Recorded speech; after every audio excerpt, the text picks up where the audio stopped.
Bien, pues entre estas comprobaciones técnicas... uy, joder, esto va a ser una catástrofe, a mí se me está cayendo todo. Una de las cosas que podréis ver es que a lo mejor las diapositivas son un poco pequeñas, desde el fondo de la sala supongo especialmente. Con lo cual os animo a acercaros un poquito. No estamos llenando la sala, yo os diría que los que estáis más al fondo, las que estáis más al fondo, si os queréis acercar quizá podéis ver un poco de las diapositivas un poquito mejor, o sea que no dudéis en acercaros y así quizá podáis seguir el curso de las intervenciones un poquito mejor.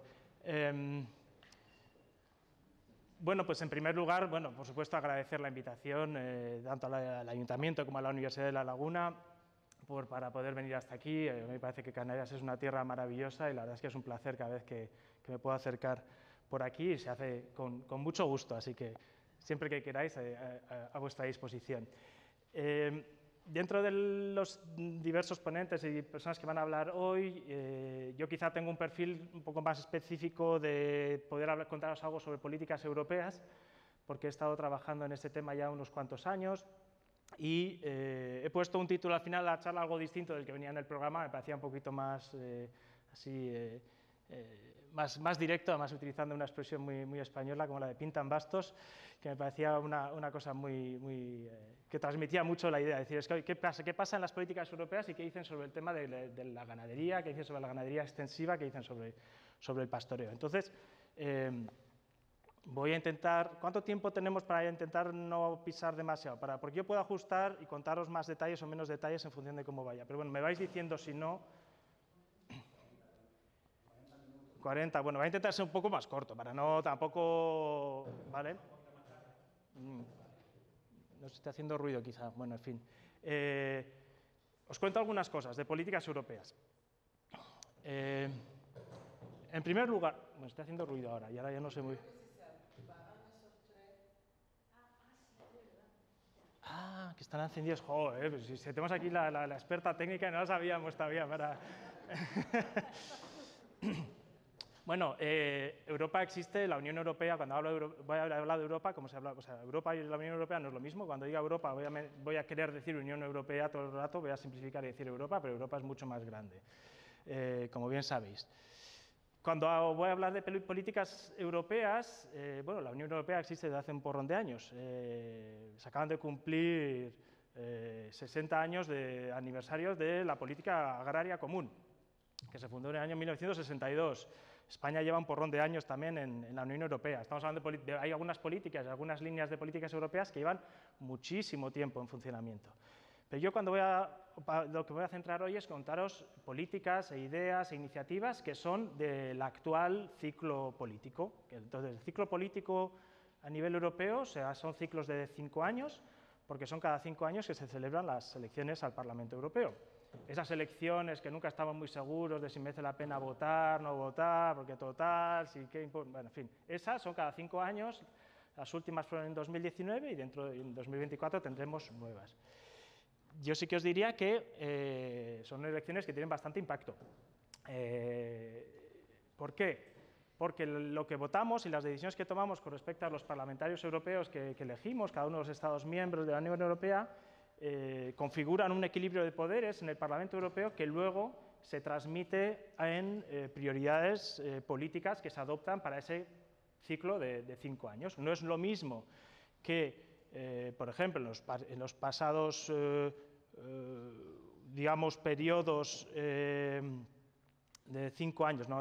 Anterior a este, desde el 2009 al 2019, que hubiera un ciclo en el que la prioridad política estaba alrededor de cómo resolver la gran crisis económica que se generó en 2008-2009 y que todo fuera ligado, muchas de las actuaciones de la Unión Europea fueran a crear empleo y a crear crecimiento económico, con respecto a un ciclo como el actual, que ya habéis oído, incluso en la presentación lo han mencionado, tenemos el Pacto Verde Europeo, tenemos la estrategia de la granja a la mesa, tenemos nuevos compromisos ambientales, nuevos compromisos climáticos. Entonces, estamos viviendo en este periodo de 5 años, del que ya estamos bastante mediados, un periodo que no conocíamos en los últimos 15, de, digamos, nuevos avances, digamos, hacia la sostenibilidad desde un punto de vista de políticas europeas.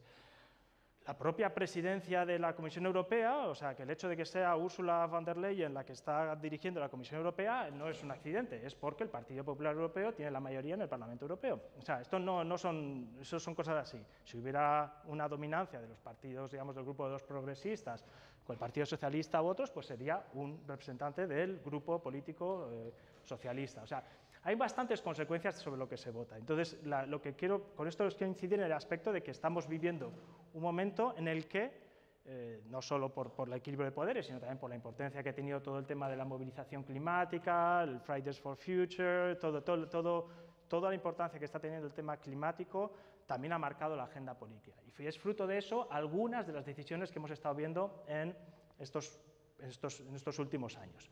Entonces, ¿qué sucede cuando haces en las políticas europeas? Es que una vez que se elige la presidencia de la Comisión Europea y quien la lidera, dice, durante este quinquenio yo voy a estar haciendo esta política, y marcan la agenda para 5 años prácticamente.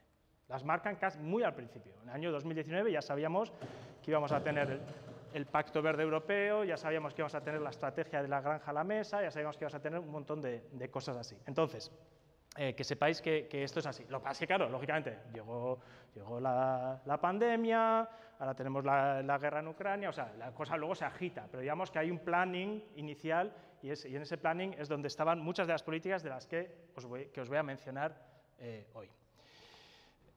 El hecho de que hable de un periodo de 5 años no quiere decir que las políticas... Yo no sé qué hacer.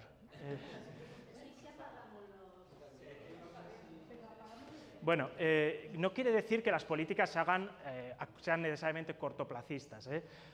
Muchas de las políticas o muchas de las líneas de acción que se deciden en este periodo de 5 años tienen voluntad de alcanzar objetivos a 2030, a 2050, a lo que fuera, ¿no?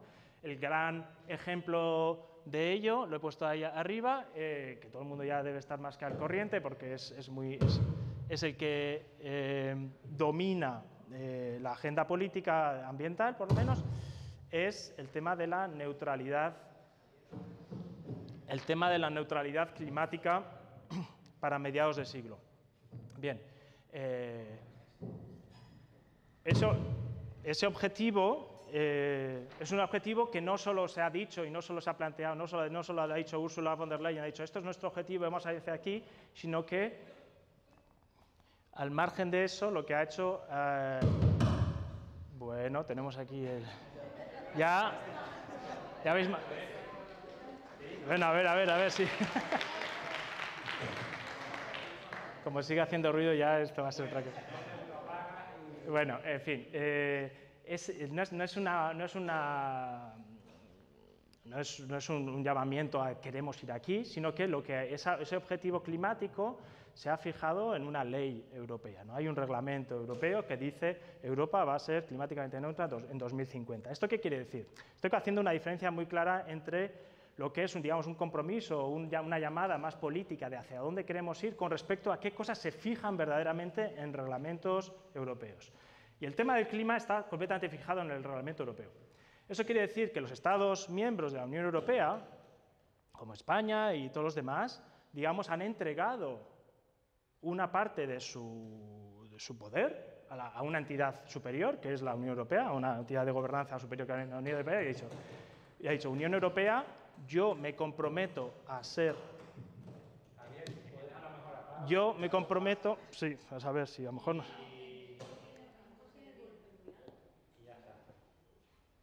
A ver, sigamos. Y ahora, si no me oís los del fondo, ya sí que tenéis que venir aquí adelante. Yo me comprometo a... O sea, España, yo te pido, Unión Europea, yo me comprometo a la neutralidad climática para 2050. Si no progreso en esta dirección, por favor, Unión Europea, tú ven, apriétame las tuercas, ponme una sanción, ponme lo que quieras. Estamos entregando a una entidad, digamos, de orden superior el poder para que nos apriete las tuercas como Estado miembro. Y eso lo hemos hecho todos los países miembros, ¿no?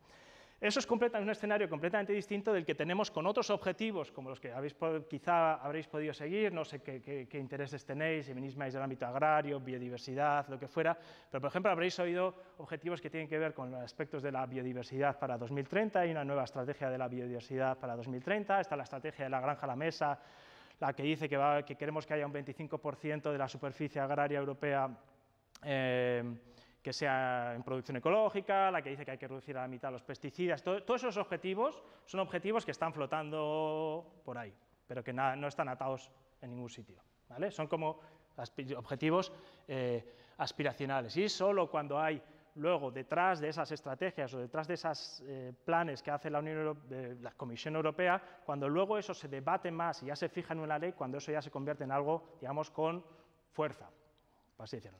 No es que esté seguro que se alcancen esos objetivos, pero hay elementos de fuerza que permiten avanzar en esa dirección.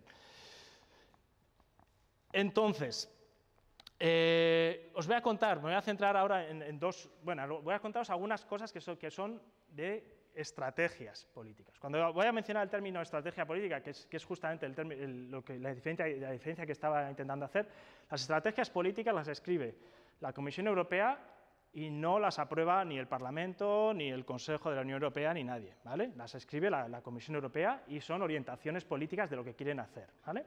Y luego dentro de esas orientaciones políticas, lo que quieren hacer, puede que dentro de una estrategia haya una ley o un reglamento, en este caso un reglamento, una directiva, que diga esto vamos a hacer de esta manera en concreto y requiere mucho más debate y requiere que, bueno, en fin, es un procedimiento un poco más duro, más difícil de llegar a acuerdos, ¿de acuerdo? Entonces voy a contaros sobre todo ahora cosas que vienen de estrategias y os voy a mencionar en algunos casos concretos cómo eso luego se declina en cosas que tienen ya más poder, digamos, sobre la acción real que luego toman los Estados miembros, las comunidades autónomas y demás. Y en ese sentido, os resumo aquí rápidamente, antes de pasar a otros detalles, que, por ejemplo, la estrategia de biodiversidad que para 2030 incluye dentro de las acciones que va a realizar, que son muchas y muy variadas, algunas son muy... puede ser un plan de acción sobre no sé qué, o vamos a intentar mejorar el estado de, yo qué sé, de no sé qué, de los polinizadores o lo que fuera. Pero incluye claramente, o sea, la pieza clave de la estrategia de biodiversidad es que incluye un nuevo reglamento, que se está ahora justamente decidiendo, que es sobre restauración de la naturaleza. Y ese es como el nuevo bloque legislativo que entra en la Unión Europea, de que desde las directivas Hábitats y Aves de los años 80 y 90 no se había creado un nuevo bloque tan gordo de conservación de la biodiversidad. Y eso va a entrar, y se está actualmente debatiendo, y se va a acordar. Va a haber una nueva ley que va a decir, Estados miembros europeos tenéis que restaurar la naturaleza para mejorar el estado de la biodiversidad en Europa. Si nos fijamos en la estrategia de la granja a la mesa, que es sobre sistemas alimentarios, va a haber en particular, una ley que está actualmente en debate, que es sobre los pesticidas, para la reducción de pesticidas y cómo se debe hacer un uso sostenible de pesticidas, que va a tener muchas curvas el debate de esta ley, porque ya han dicho claramente que la gente no está muy de acuerdo con eso del 50% de reducción de pesticidas. La gente, me refiero a los grandes actores de decisión a nivel europeo, Parlamento Europeo, Consejo de la Unión Europea, y han dicho que ya veremos. Con lo cual, veremos dónde acaba eso. Y luego también hay un nuevo reglamento que está de momento en preparación por la Comisión Europea, que es un reglamento sobre sistemas alimentarios sostenibles, que se va a publicar el año que viene y que una vez que se publique pasará a debatirse con el Parlamento y el Consejo. Sé que este principio ha sido un poco duro, porque os he contado un montón de rollos de cómo funciona el hacer políticas a nivel europeo, que no sé cuántas de vosotros conocéis. Así que me voy a parar un instante. Ahora voy a entrar en materia un poquito más de contenido, pero si hay alguna duda concreta sobre el proceso de hacer políticas a nivel europeo, no voy a contaros mucho más, pero simplemente si hay alguna cosa que no se haya entendido bien, ya podemos abordar. ¿Hay alguien que tenga alguna duda concreta? Sí. ¿Los reglamentos de fuerza jurídica? Muy alta, muy alta. Pues los reglamentos son las directivas, luego están reglamentos y directivas. Los reglamentos son de aplicación directa, desde el día en que se aprueba un reglamento ya son de aplicación directa para todo el mundo. Mientras que las directivas son otro tipo de ley europea que lo que les pide es a los Estados miembros que creen leyes de acuerdo a su marco legislativo constitucional nacional que traten esa temática de una manera determinada, pero con mucho más ajuste. Un reglamento es la forma más directa que tiene la Unión Europea de incidir directamente sobre acciones que tienen que pasar sobre los actores económicos, sobre el territorio, sobre lo que fuera. ¿El reglamento viene una directiva? No, son dos cosas distintas. un reglamento se aprueba en Bruselas y entra en vigor y tiene mecanismos de que funcionan directamente, una directiva, como la directiva Aves o la directiva Hábitats, por ejemplo, se aprueba en Bruselas y lo que dice la directiva Hábitats es, o la directiva Aves típicamente iba a decir, los Estados miembros tendrán que aprobar una ley en el plazo de 2 años desde que se apruebe esta directiva en la que recojan cuáles son sus hábitats prioritarios y establezcan una red de espacios protegidos, no, pero eso es como crear una obligación para los Estados miembros. Mientras que, realmente los reglamentos, puede decir, se decide ya a nivel europeo que, pongamos un caso, y que no va a ser el caso del reglamento de sistemas alimentarios sostenibles, supongo, pero nunca se sabe, podría decir este reglamento, decir, todos los supermercados que operen en Europa, a partir del año 2030 van a tener que tener en sus, van a tener que vender un mínimo de 25% de productos ecológicos. No va a suceder, porque no va así la cosa, pero puede marcarse ya a nivel europeo y ya no tiene que decir nada el Estado miembro, se aplica ya directamente a nivel, Pero no suelen ser así tan duros, pero vamos, pero esa es un poco la diferencia. Y tanto reglamentos como directivas se debaten entre el Consejo de la Unión Europea, que son los representantes de los Estados miembros, de los gobiernos de los Estados miembros, el Parlamento Europeo, que son los representantes de los ciudadanos, y la propia Comisión Europea, que es como, digamos, el poder más técnico, por así decirlo, los funcionarios europeos, y se debate entre ellos y se acuerdan esas cosas, y mientras que las estrategias de las que os voy a estar hablando, en principio solo las debate internamente la Comisión Europea, las propone y ahí se quedan, no se debaten más. Sí. En 2019, y bueno, sigue siendo así, el objetivo de 2030, tanto en materia de biodiversidad como de la granja a la mesa. Sí. ¿Por qué se han frenado las políticas de la granja a la mesa? Por lo que comenta de los pesticidas, el debate... No se ha frenado, sí. Sí, no se ha frenado. A ver, las cosas no se frenan, o sea, la granja a la mesa lo que dice es, manda unas orientaciones, que son las que van a entrar un poquito en el contenido, y dice, entre 2019 y 2024, yo, Comisión Europea, os voy a proponer esta ley, esta nueva plan de acción, os voy a mandar unas orientaciones para las empresas para que hagan no sé qué, voy a aplicar, y anuncia una serie de cosas. Y eso sigue avanzando, Entonces, lo que puede pasar, como es lo que puede pasar ahora con los pesticidas, es que hay una ley en la que la Comisión Europea ha dicho, yo dije que íbamos al 50% de reducción de pesticidas. Ahora te estoy proponiendo en una ley, en un reglamento, que va a ser obligatorio para los Estados miembros contribuir a ese 50% de reducción de pesticidas. Y voy a medir cuántos pesticidas se están vendiendo en cada Estado miembro y que no consiga reducciones va a poder, digamos, si no las consigues, ya empiezas los mecanismos, digamos, de sancionadores de la Unión Europea para quien no cumple las cosas del marco legislativo europeo. El frenazo que dices tú es que ahora ha cogido, y claro, han visto el Parlamento Europeo el 50% de reducción de pesticidas, ha dicho, uy, esto es muy complicado, no sé si lo vamos a poder hacer, está la guerra en Ucrania, hay que seguir produciendo. Entonces, eso puede descarrilar. Pero eso es un elemento de la granja a la mesa, una de las acciones, no es el conjunto de la estrategia la que descarrila, por así decirlo. Y eso puede pasar, y puede pasar que hayan anunciado cosas que luego a lo mejor no consiguen proponer. Ese tipo de cosas pueden pasar, pero la estrategia en sí no se frena. La estrategia sigue, avanza, es un plan de acción que los van haciendo y luego sus piezas, por así decirlo, pueden ir mejor o peor, ¿vale? Y luego, lo que quiero decir, lo que es importante también, la importancia que estoy hablando de un ciclo político de 5 años, es que después de las elecciones de 2024 nadie sabe lo que va a pasar. Si de repente resulta que hay una gran entrada de fuerzas de ultraderecha en el Parlamento Europeo y consideran que la Unión Europea debe empezar a quitar legislación europea y que todo el poder tiene que estar más en los Estados miembros, pues de repente a lo mejor empiezan a desmontar el castillo. O sea, las cosas pueden pasar muchas cosas, ¿no? O sea, bueno, en fin, es relativamente sólida la Unión Europea, pero bueno, que va como va. Dejadme que os cuente un poco más algo de contenido, para no pisar demasiado tiempo. Tenemos la nueva estrategia para la biodiversidad 2030, que anuncia un montón de acciones que quieren hacer para mejorar el estado de la biodiversidad en Europa. Y os he sacado ahí, que no sé si conseguís leerlo, porque, bueno, si no os lo insisto, pero bueno, para mi gusto en la estrategia de biodiversidad hay un cambio muy notorio con respecto a la anterior. Había una estrategia para la biodiversidad para 2020, Ahora hay una para 2030, básicamente marca las grandes orientaciones de lo que se va a hacer durante esa década. Y esta estrategia de la biodiversidad, que se aprobó en el año 2020, no menciona nada que tenga que ver con prácticas agrícolas o ganaderas que ayuden a conservar la biodiversidad, no se habla de sistemas agrarios de alto valor natural, no habla del abandono de tierras agrarias como una preocupación para la biodiversidad, no lo menciona.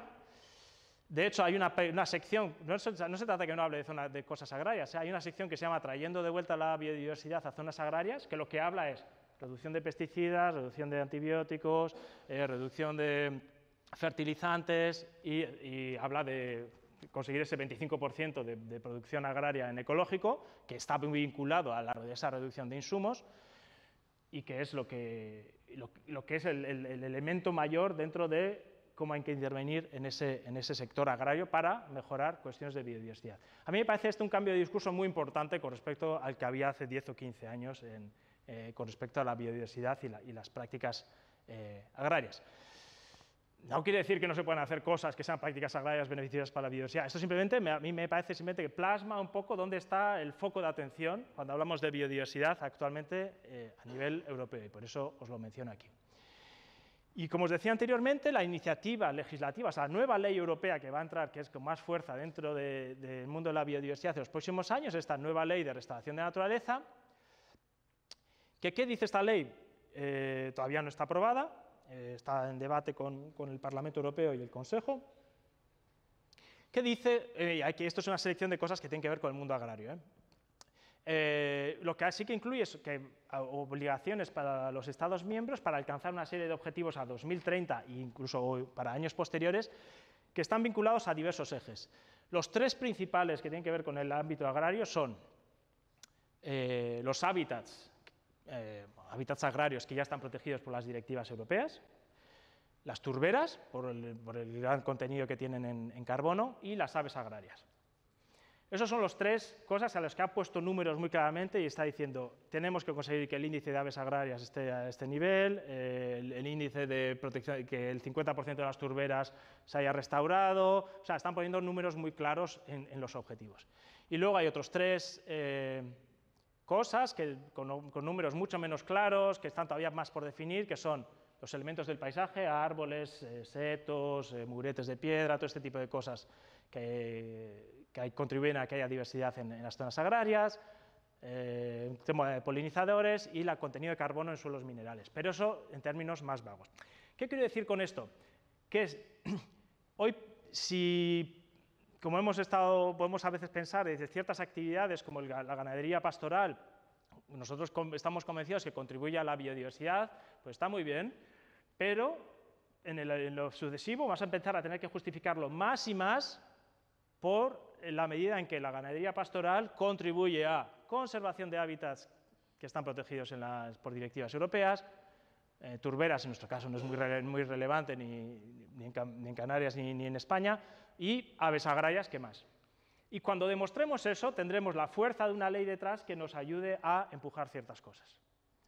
Si no demostramos esto, pues haremos cosas y no estará prohibido hacer nada, pero no vamos a tener el empuje de una ley europea que te lleve en esta dirección. Y este es el punto que quería incidir aquí. ¿Qué pasa con la estrategia de la granja a la mesa, la famosa Farm to Fork? Es una estrategia muy amplia sobre sistemas alimentarios sostenibles, ¿no? O sea, entonces toca todo, toca desde producción a consumo, transformación, despilfarro alimentario, todo, ¿no? Si te lees la estrategia, en ningún sitio se menciona la ganadería extensiva o la ganadería pastoral. No se menciona, pero no por nada, no por mala fe, o sea, tampoco es ganadería, no es la ganadería intensiva, tampoco se menciona, Hay muchas cosas que no se mencionan, son estrategias muy amplias, ¿no? Pero, ¿qué se menciona con respecto a ganadería? Y he incluido aquí algún extracto, ¿no? Reducción de metano, ya sabéis, metano, gran temazo para los rumiantes, cambio climático y tal. Pero ¿cómo se menciona? Me dicen, ¿qué hacemos con el metano que proceda de los rumiantes? Habría que explorar bien qué hacemos aditivos que se pueden añadir a los piensos, a los forrajes, para reducir la emisión de metano. Son pensamientos que vienen muy del pensamiento de ganadería más bien intensiva, ¿no? Que en la que controlas muy bien la alimentación y en el que puedes, a lo mejor, a través de un aditivo, conseguir reducir la emisión de metano. Bueno, para extensiva pastoral va a estar muy complicado. De hecho, de momento no hay ningún aditivo que se pueda aplicar en ganadería extensiva, ¿no? ¿Qué menciona también? Temas de proteínas. Bueno, ya sabéis que somos grandes deficitarios en proteínas para piensos, estamos importando soja en mucha abundancia y otros cereales para alimentar al ganado, en conjunto en Europa, en Canarias todavía más. En fin, y claro, lógicamente hay un problema ahí, hay mucha deforestación, hay mucha dependencia de insumos, ¿no? Bueno, pues se menciona algo. ¿Y qué menciona más cuando dice hacia el futuro? Se apoyarán los métodos de producción ganadera más sostenibles y eficientes en carbono. Ya le digo, perfecto, la ganadería pastoral y extensiva, es esa la... Pero no, esto no está diciendo en ningún sitio ganadería extensiva y pastoral, esto está diciendo la producción ganadera más sostenible y eficiente en carbono. No sé cómo lo veis aquí, a lo mejor alguien, no sé quién piensa aquí que la ganadería extensiva es la más eficiente en carbono y más sostenible, la ganadería pastoral. ¿Alguien habrá? Sí, ¿no? Pero os aseguro que hay mucha otra gente que piensa que el porcino y la producción de pollos es mucho más eficiente y más sostenible. Entonces, esto no está nada claro en qué dirección apunta, ¿no? Bien. Y en todo caso, ya os he comentado que hay un par no voy a entrar en el plan de reglamentos que incluye o anuncia la estrategia de la granja a la mesa, porque no entra muy cercano al mundo de la ganadería pastoral, pero sí que hay una cosa que toca muy de cerca a la ganadería pastoral y en la que se basa mucho la estrategia de la granja a la mesa para su éxito, que es se fía a la PAC, a la Política Agraria Común, la posibilidad de conseguir muchísimos objetivos que tienen que ver con la producción agraria, ¿no? Sea, pues eso, reducción de insumos, lo que sea, sí, no, pero tenemos la PAC y con la PAC vamos a hacer esto, pero tenemos la PAC y con la PAC vamos a hacer esto, ¿no? Y luego llega la PAC y la PAC no hace nada de todo lo que venía diciendo que iba a hacer, ¿no? En fin, ese es el asunto. Así que he incluido una pequeña diapositiva de lo que dice la PAC, porque la PAC, ¿qué dice la PAC? Tampoco hablar de la PAC sería algo muy largo, pero básicamente hay una PAC que va a entrar en vigor en el año 2023, que bueno, cambia algunas reglas del juego muy notablemente, ¿no? Da mucho poder a los Estados miembros para tomar decisiones con respecto a cómo se aplica la política agraria. Supuestamente es una PAC basada en resultados, pero que nadie se cree que sea basada en resultados, porque no miden ningún resultado o impacto real sobre el territorio, y que crea, bueno, quizá la mayor novedad, si habéis seguido un poquito el debate de la política agraria común, tiene que ver con la creación de los ecoesquemas o ecoregímenes, que es tomar una parte importante del dinero del primer pilar de la PAC y meterlo a través de unas ayudas más específicas, supuestamente con mayor contenido ambiental, pero que España las está aplicando de una manera que básicamente lo que procura es contentar a la mayor parte de los productores sin entrar en mucho más. Ya lo siento que justamente para Canarias los ecoesquemas no son de aplicación, o sea, ahí me temo que no os puedo ayudar demasiado porque eso lo sabréis, pero digamos para el resto de España, para que os hagáis una idea, pues simplemente cuáles son las condiciones. Hay un ecoesquema para pastoreo, y dices, qué buena noticia, ecoesquema para pastoreo. Bueno, pues bien, ¿qué piden? Se da un único pago, dependiendo de dónde estás, si estás en zona atlántica o zona mediterránea, o sea, que son 62 euros hectárea, 41 euros hectárea, y lo que te piden es que estés dentro de unos rangos de cargas ganaderas, como veis, muy amplios, y que lo que se piden son 120 días al año de pastoreo, que por lo visto también las comunidades autónomas pueden reducirlos a 90 en casos excepcionales, ¿no? Si por tener a los animales en el campo 4 meses al año, ni siquiera hace falta tener todos los animales, ya te dan el pago de pastoreo, tú me dirás, es decir, no hay ninguna diferencia en que seas más pastoral, menos pastoral, que te apoyes más o que te apoyes menos en la suplementación, en el pastoreo, en fin. Es un poco para todos, ¿bien?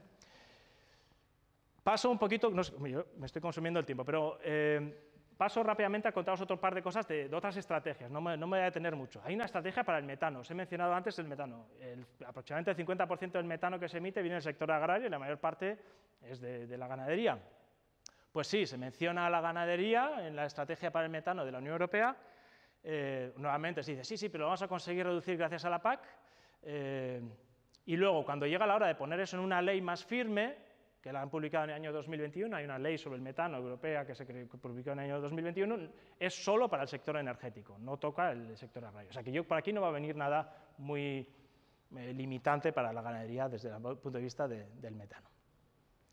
También tenemos una estrategia para la adaptación al cambio climático. Los incendios forestales, otro de los temas de hoy, pues sería una de las grandes implicaciones que tiene también el cambio climático y cómo nos adaptamos a ello, ¿no? Pues es una estrategia, por así decirlo, de las que es más de bla, bla, bla, por así decirlo, que habla de muchas cosas, sí hay que recoger mejor datos, mejor los datos que tenemos, investigar más, utilizar nuevas tecnologías y tal y cual, pero a la hora de la verdad hay poca chicha detrás de acciones concretas que van a venir por ahí. O sea que la estrategia de adaptación al cambio climático dice algo con respecto a reducción, bueno, menciona los incendios forestales, pero a la importancia de reducir la incidencia de incendios forestales o de integrar usos, de utilizar ganadería pastoral para... No dice nada. O sea que simplemente que lo sepamos. No pasa nada tampoco, o sea que yo estoy dando poco, parece que suena como todo muy mal, pero que tampoco, que no pasa nada que no lo diga, pero vamos, que no tenemos un anclaje fuerte, quiero decir, en estas cosas. Y a la suma, y después de todas estas estrategias que se han ido publicando en el año 2020-2021, como lanzando todo el ciclo de políticas de este quinquenio, pues de repente tenemos la guerra en Ucrania que agita otra vez el tablero de una manera enorme y que, bueno, hace falta que os cuente estas cosas que sabéis perfectamente, las debilidades que pone de manifiesto, ¿no?, con respecto a nuestro sistema, las vulnerabilidades de nuestro sistema alimentario, sistema energético, tal cual, pues es un contexto nuevo en el que, pues bueno, que genera un nuevo, una nueva partida, una nueva situación en la que los poderes políticos en Europa también están reaccionando y están tomando decisiones, en muchos casos, inauditas, ¿no?, que nunca habíamos visto. ¿Qué deriva va a tener esto? Pues no lo sabemos, ¿no? Esto va a poder ir en muchas direcciones. En suma, ya con esto intento terminar para no enredarme más. Al fin y al cabo, yo os decía al principio, ¿pintan bastos para la ganadería pastoral o extensiva? Pues yo en realidad diría que no pintan bastos. Pero bueno, con matices, y los matices son un poco los que os he venido contando un poco, que los debates políticos van cambiando, van evolucionando, y que yo creo que con respecto a hace 10 o 15 años, donde había yo creo que a mi entender era mucho más central, como el uso sostenible de los recursos, la integración de usos y demás, yo estoy viendo que ese debate se está perdiendo fuelle, y que ahora estamos en una situación un poquito más de separación de la actividad agraria de las actividades de conservación de la naturaleza en general, ¿no? ¿Por qué? Pues por cosas como las que os he comentado, ¿no? Debates sobre el cambio climático. Joder, si tenemos los rumiantes produciendo tanto metano, eso bueno no puede ser para el cambio climático, ¿no? Bueno, así, estoy simplificando completamente el mensaje, ya veis, ¿no? Pero es que los debates van un poco así, ¿no? Entonces, en general, la ganadería no tiene muy buena consideración, y si nos ponemos a poner a hacer números, pues la ganadería extensiva, en general, todavía peor consideración que la ganadería de cerdo o de pollo, ¿no?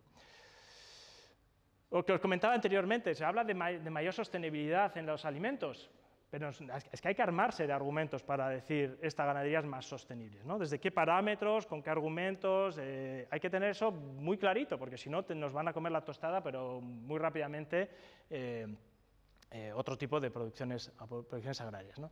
Y lo que os decía también con el tema de biodiversidad, el debate ha cambiado también, yo creo, y hay mucha atención tanto en la restauración, como mencionaba antes, la restauración de la naturaleza, con esa nueva ley que está en camino y demás, como con, que no lo he mencionado, se me ha pasado antes, el tema de la protección, incluso la protección estricta. Hay una orientación ahora que marca la Unión Europea, antes teníamos el 30% del territorio tiene que estar dentro de la Natura 2000, tiene que estar protegido bajo alguna figura de protección. Ahora dicen que el 10% del territorio tiene que estar bajo protección estricta. ¿Qué se entiende por protección estricta? Pues podría ser exclusión de todo uso humano.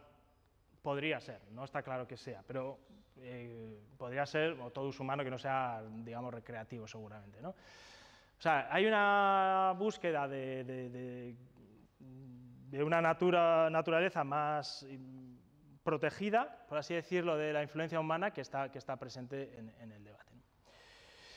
Pero bueno, yo no diría que pintan bastos en parte porque lo que yo creo que se esté jugando, y no sé si sois jugadoras de cartas, yo no creo que se esté jugando a la brisca o al tute, ¿no? Yo creo que esta incertidumbre se parece más casi a una partida de mus.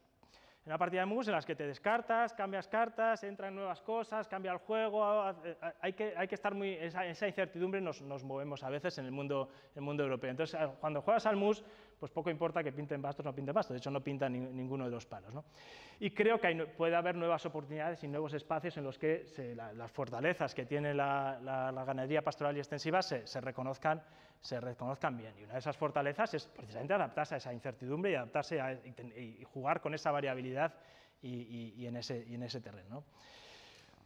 Y para ya terminar también porque nunca hay que pensar que porque Bruselas diga A o B o C, esto de repente cae todo como si fuera una cascada de decisiones y de repente en el territorio te ha pasado no sé qué. No. Hay muchos niveles de poder intermedios.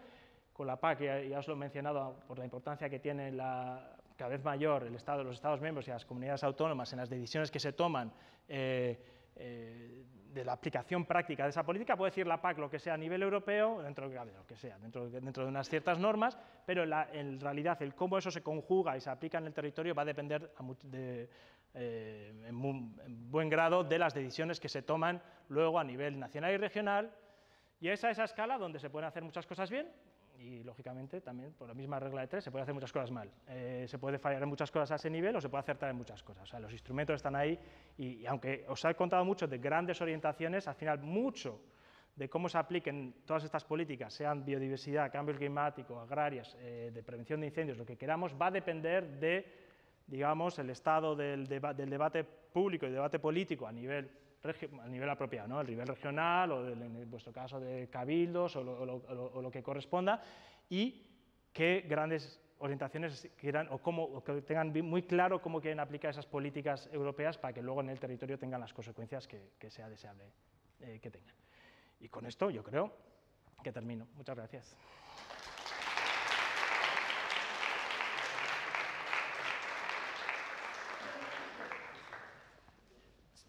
Seguimos, ¿no? Con otra...